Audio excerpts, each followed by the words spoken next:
नमस्कार, आप देख रहे हैं एनएफ न्यूज। मैं हूं आपके साथ रोहित। शशि थरूर इस वक्त मॉस्को पहुंच चुके हैं और अचानक ये सब कुछ हुआ है। 1 घंटे प्रधानमंत्री नरेंद्र मोदी से उनकी मीटिंग होती है और इसके बाद तुरंत शशि थरूर मॉस्को पहुंचते हैं और उन्होंने मॉस्को में मुलाकात भी शुरू कर दी है बड़े बड़े नेताओं से। अब क्यों ये अचानक मुलाकात हुई, क्यों प्रधानमंत्री नरेंद्र मोदी ने उनसे 1 घंटे तक मीटिंग की ब्रीफ किया और क्यों उन्हें इतनी बड़ी जिम्मेदारी देकर भेज दिया रूस। ऑपरेशन सिंदूर के डेलीगेशन में तो भेजा ही था, अब उसके बाद एक बार फिर से शशि थरूर को रूस भेजा है। उसी पर चर्चा करेंगे। मेरे साथ हैं वरिष्ठ पत्रकार पंकज प्रसून। पंकज जी, अभी एक जख्म जो लगा था कांग्रेस को, उससे कांग्रेस उबर नहीं पाई थी, दूसरा जख्म दे दिया। पहले इस पर टिप्पणी, फिर उसके बाद बात करेंगे कि आखिर रूस भेजा क्यों गया उन्हें। देखिए रोहित, कुछ तो अनयूजुअल हो रहा है और अनकन्वेंशनल भी।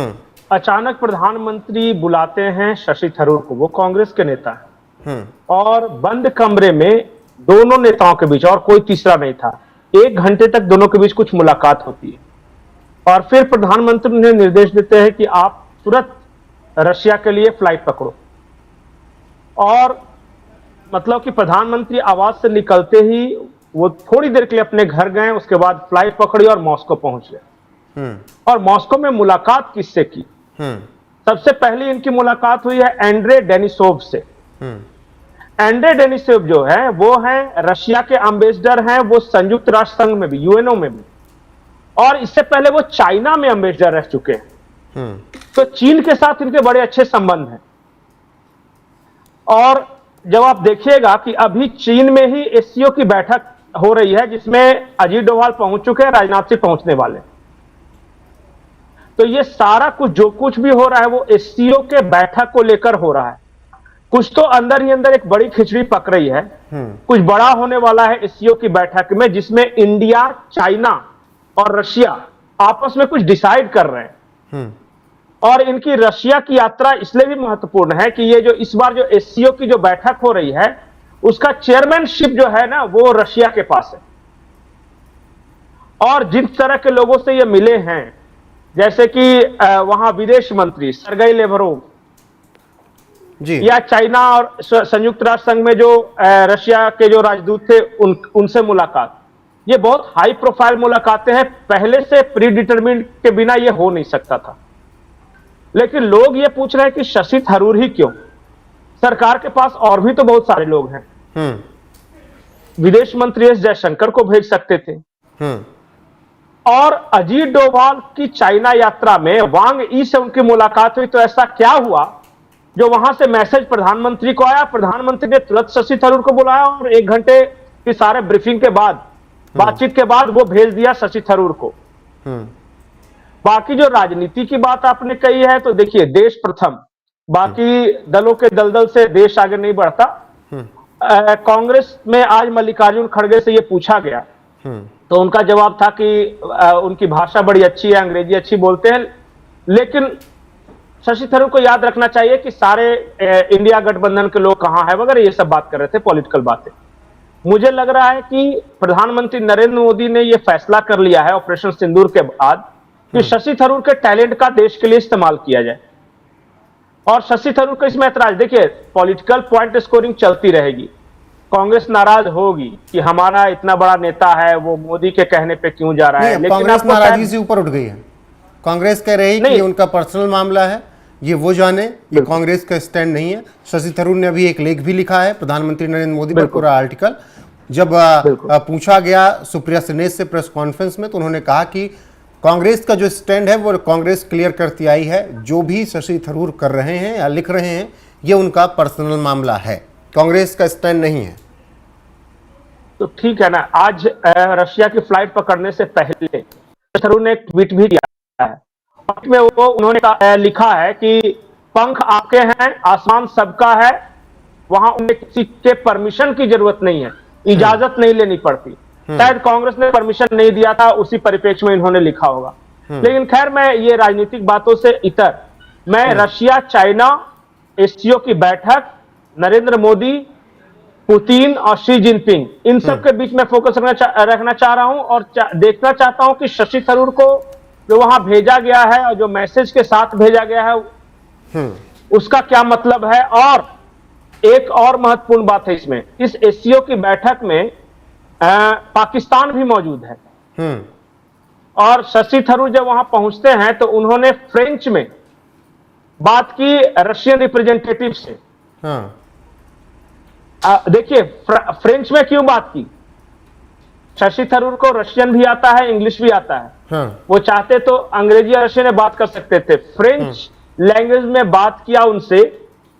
और उसमें बात यह था कि आप पाकिस्तान को यहां बुला रहे हैं, पर वो तो फंडिंग करता है ना टेररिज्म को, वहां तो टेररिज्म के हेडक्वार्टर है ना।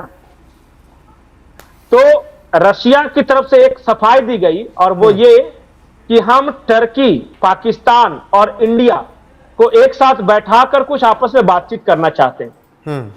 जरा सोचिए कि टर्की जो है भारत के खिलाफ था ऑपरेशन सिंदूर में, पाकिस्तान के साथ तो युद्ध ही हो रहा था।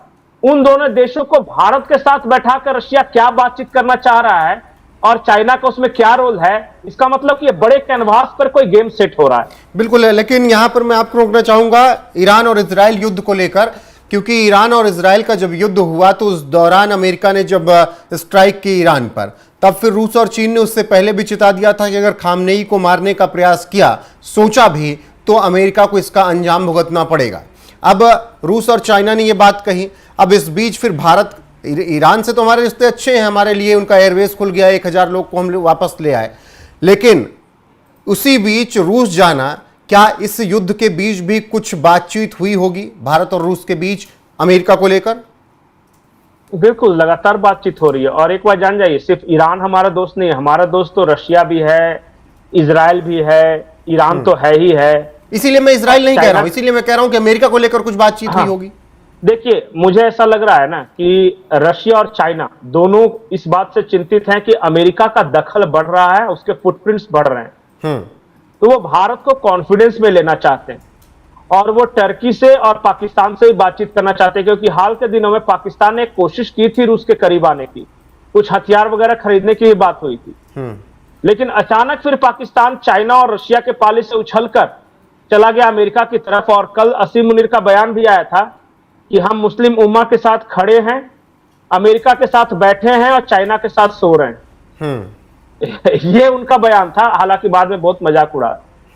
लेकिन एक बात जान जाइए कि अभी पाकिस्तान दो नावों की सवारी कर रहा है, वो अमेरिका की तरफ भी है और चाइना और रशिया की तरफ भी है। चाइना का तो खैर वो दोस्त है, तो ये दो नावों की सवारी कर रहा है। ऐसे में इस पूरे खित्ते का एक इंपॉर्टेंट प्लेयर भारत है। रूस और चाइना भारत को लेकर कुछ बड़ा प्लानिंग कर रहे हैं। वो चाह रहे हैं कि पाकिस्तान और टर्की के साथ इंडिया की समस्याएं सुलझ जाए ताकि ट्रंप को मौका न मिले इस इलाके में। और इस लिहाज से चाइना और इंडिया का रिलेशन भी स्ट्रांग किया जा रहा है, हो रहा है। शी जिनपिंग ने भी इच्छा जताई है। उसके बाद पाकिस्तान को भी थोड़ा सा न्यूट्रलाइज कर रहे हैं रूस और चाइना दोनों मिलकर। तो कुछ तो बड़ा प्लान हो रहा है और ये अचानक नहीं है। शशि थरूर जैसे नेता को अचानक मोदी जी रशिया भेजेंगे और अजीत डोभाल चाइना में है, ठीक उसी वक्त भेजेंगे। राजनाथ सिंह रक्षा मंत्री वो पहुंचने वाले हैं। मतलब पूरे डिप्लोमेसी का फोकस इस वक्त इंडिया, एससीओ, चाइना, रशिया, ये सब है। जी और बिल्कुल यहां से कुछ देखिए, अगले 2 से 4 दिनों में पता चलेगा बिल्कुल क्या चल रहा है। कुछ हिंट जरूर मिल जाएगा, अगर बताए नहीं फिर भी।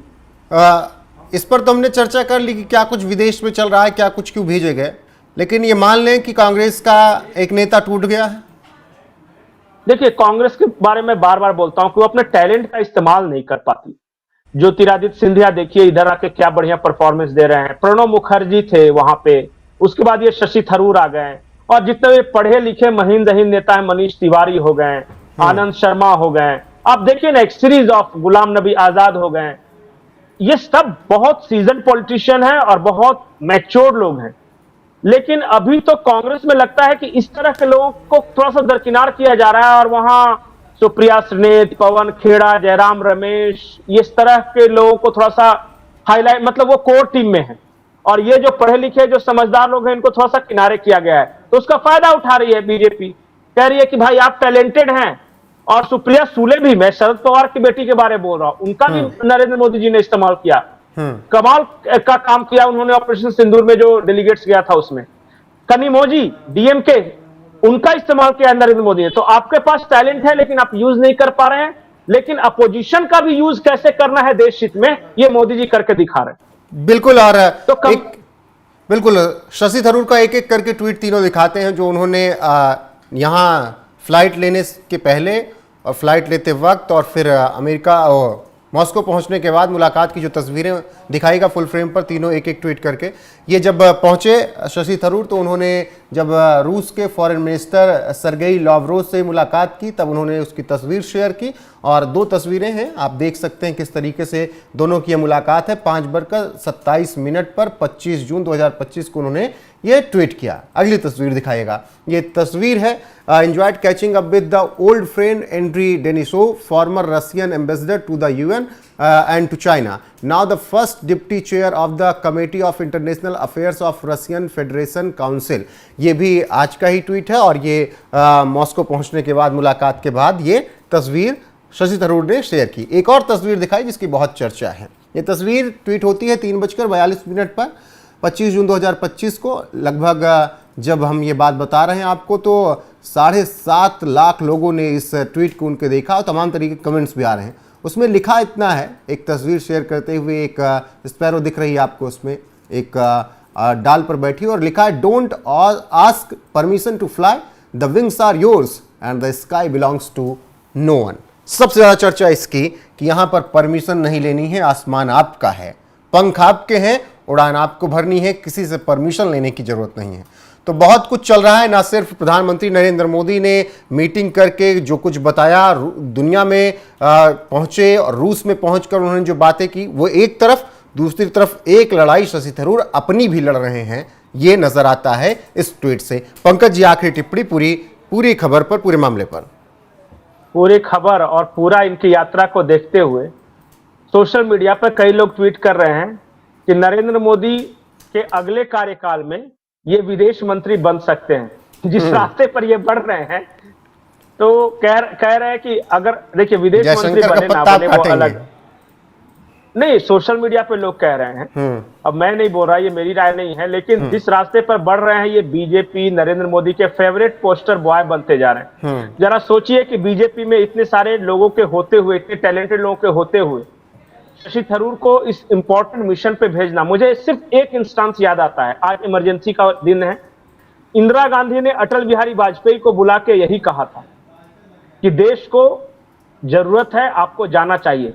उस वक्त बीजेपी अपोजिशन में थी और बीजेपी के कई लोगों ने अटल बिहारी वाजपेयी को क्रिटिसाइज किया था कि आप विरोधी पक्ष में हैं, आप कैसे जा सकते हैं इंदिरा गांधी का रिप्रेजेंटेटिव बनके।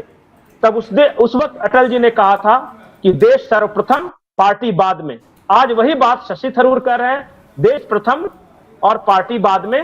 शशि थरूर और मोदी की दोस्ती उसी तरह है जैसे इंदिरा गांधी और अटल बिहारी वाजपेयी के बीच जो सौहार्द था। बिल्कुल। और बात यहां पर नरेंद्र मोदी या बीजेपी के रिप्रेजेंटेशन की नहीं है, ना वहां पर बात कांग्रेस और इंदिरा गांधी के रिप्रेजेंटेशन की थी। रिप्रेजेंटेशन की बात थी देश की, और देश को जब रिप्रेजेंट करने को आएगा तो शशि थरूर जैसे लोग सामने खड़े होंगे। बाकी बहुत से लोग डेलीगेशन में ना जाने का बहाना करके चाय पीते हुए भी नजर आते हैं इसी देश में और माननीय सांसद कहलाते हैं।